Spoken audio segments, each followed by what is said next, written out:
Consumer credit quality deteriorates across most credit categories in August. Superprime and subprime credit tiers are seeing a rise in delinquency rates.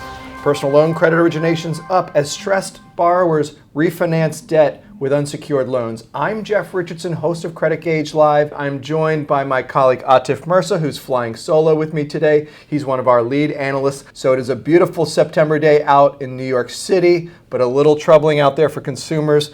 Atif, let's start with superprime consumers. How are they doing in terms of their credit health?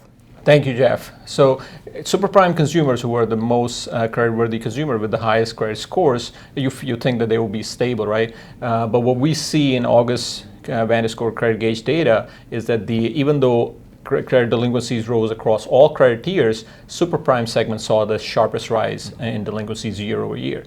Now, I want to note that even though absolute numbers are still very low, this rise is unusual. This shows us that the consumers even with the highest creditworthy scores, they're feeling the stress with these financial pressures. So that's something clearly we'll be monitoring. What about credit originations? What are we seeing there? So we are seeing a clear shift in secured versus unsecured products. In August data, we saw personal loan and credit cards rose month over month. And what's interesting is that the unsecured products grew faster than the secured products like auto loan and mortgages. Interesting. Why do you think that is? So we feel that the consumers are looking for quick liquidity, and they're leaning towards more unsecured products to cover their financial needs. Well, that's a little bit concerning, Atif. What we always worry about is consumers piling on debt and not being able to climb out of it. What other areas of potential stress is CreditGauge showing us? Yes, in CreditGauge, we are seeing clear sign in credit card space.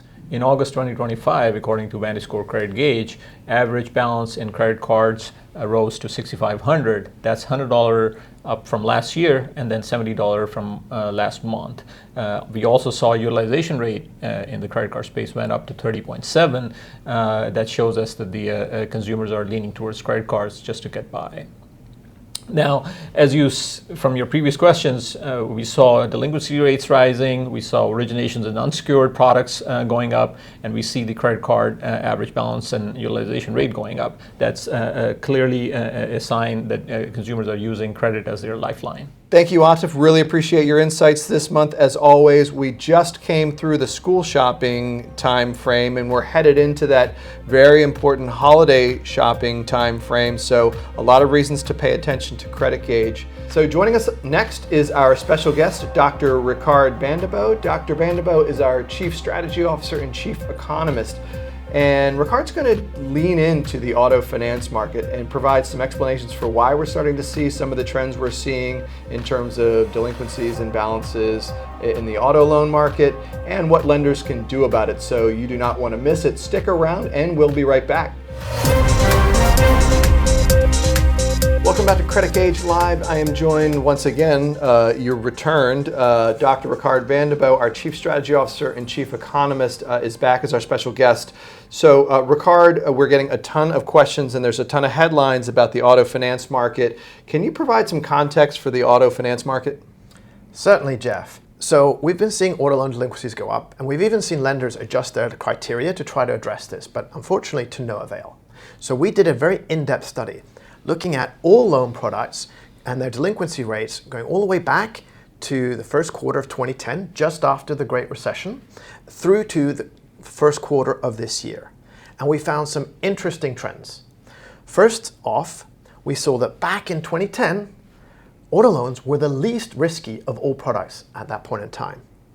Now, as we look at 2025, it's actually, excluding student loans, the riskiest credit product. So it's gone from the least risky to the riskiest. Now, when we looked at the data of what was going on there, what we saw was that from 2010 to 2015, all other loan products saw their delinquency rates go down over that 15-year period. But at the same time, auto loan delinquencies went up 50%. So there's clearly something going on with auto loans and the way that they're being impacted that's very different from all other loan categories. Well, so that's interesting, but it begs the question for why. It's a great question, and many in the market have been thinking that this is something to do with subprime consumers or people with low incomes. But when we looked in the data, we actually didn't see that that was the driving factor. In fact, we saw that relatively, we've seen prime delinquency rates increase more than subprime delinquency rates over the past 15 years.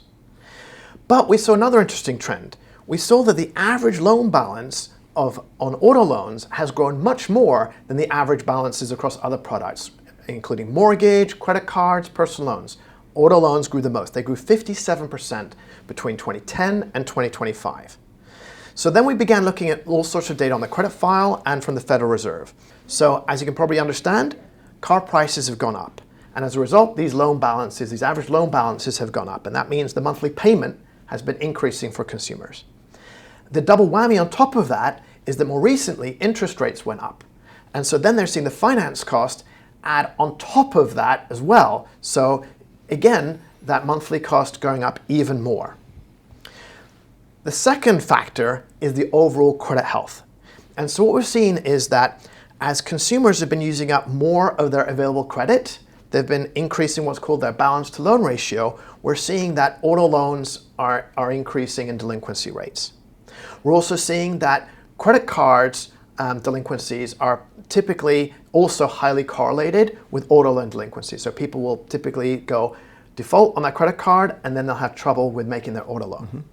And finally, another trend that is maybe a little bit concerning is that we're seeing that when auto loan delinquencies are going up, it's correlated strongly with the balances on personal loans going up. And that could itself be a sign that as consumers are struggling to make ends meet and make their other debt payments, they're taking on personal loans to try to cover their other existing debt payments. And that itself could be leading to some form of debt spiral for many more consumers. So we've identified the symptoms, you've diagnosed the problems. What's the prescription? What should lenders be doing about this? Well, first of all, they can't afford to take their eyes off the ball. We're seeing credit scores changing, we're seeing delinquencies and balances changing. So keeping on top of that is going to be really important as they're trying to adjust who they're going to lend to and what criteria they're going to have in place. So the best thing they can do is to keep on top of the trends with both VantageScore's CreditGauge and the risk ratio tools. Secondly, as they're looking to try to really understand whether or not consumers will be able to bear these auto loans they're taking, cash flow is a great way to have a much better understanding of what a person's adjustable income looks like.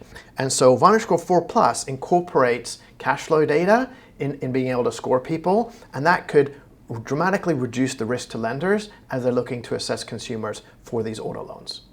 Thank you, Rikard. Really great advice there. And also thank you to Atif for his insights. And thank you for tuning in to this month's edition of CreditGauge. As always, you can go directly to the CreditGauge tool and do your own analysis at VantageScore.com. Until next month, we'll sign off. Thank you for watching.